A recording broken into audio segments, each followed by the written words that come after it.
Hello and welcome to this introduction to the standardized tender tow plans. My name is Paul Howard.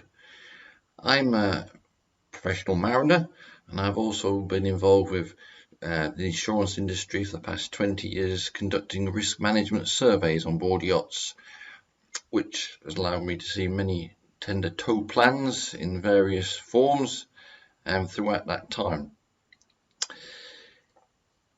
Why the need for this tender tow plan standardization?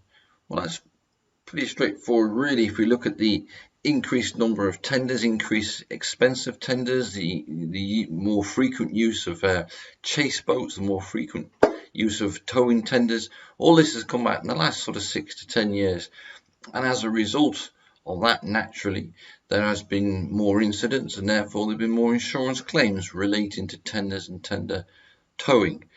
That's raised the awareness within the insurance industry of this as a potential area that needs to be reviewed a lot more. Equally, captains and managers and charter brokers, everyone is very much aware that the practical implication of damage to a tender or a loss of a tender can really compromise an entire charter. The guest services and the such like. The ability to get a tender repaired or to be replaced at short notice is pretty non-existent, particularly in some of the more remote places in the world. This has led to very restrictive warranties being placed on insurance policies, and often it's been difficult for captains to practically manage a tender tow within those restrictions. Sometimes you can see weather restrictions, maximum wind force of boat fault 3 or 4, which is quite a light sea breeze. It's not a significantly high wind at all. Equally, we can have no nighttime towing, which can be very difficult at dawn, dusk, and such like. When is exactly when you may want to be towing the tender for guest operations. So, what is expected from this standardization? It is a risk assessment approach. As always, really, the insurance underwriters want the captain and those on board to take ownership of the risk and to show that they have a practical approach to that. And this is often requested as what they call a tender tow plan.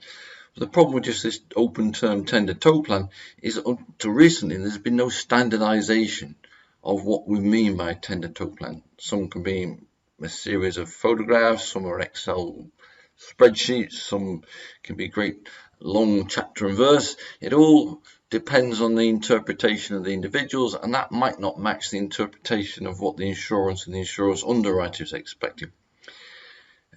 And certainly the insurance is after documentary evidence that there is a tender tow plan in place which is effective and safe, and it's considered the actual risks on board that vessel with that tow and that tender.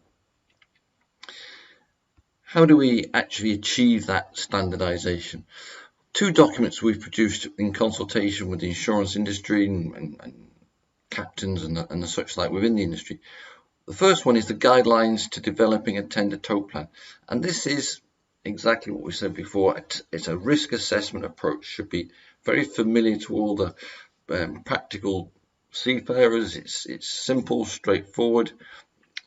Best practice, good seamanship, using standard terminology, very similar to a passage plan approach with appraisal, planning, execution, monitoring. There's a structured assessment of risk relating to your own vessel and how that operation will operate with your equipment, your crew on board your yacht. And this is intended to be adopted as a standard operating procedure on board. If it's ISM yacht, great. If it's not an ISM yacht, then it is still expected to be a part of your operating procedures. The second document is looking at guidelines to the review and audit of a tender tow plan, and this really is fundamentally the template for the documentary evidence. So if an insurance underwriter says, well, what show me that you've got a tender tow plan in place, then this review, this audit will show what are the elements of that plan, how they relate, and what is the audit outline for that. This provides a standardized approach to the information which goes off to the underwriters, and also importantly, by reviewing your tender tow plans, of course, it gives the opportunity to look at and identify risk improvements, which is a key part again of the risk assessment process. So that is a very brief introduction to the concept of these documents and what's been provided. Obviously, the intention is to provide safer towing procedures, reduce the number of incidents, and I hope that these guidelines will be of use, and I'm sure there'll be further contacts details provided to you which will help you further with that. Thank you very much for your time.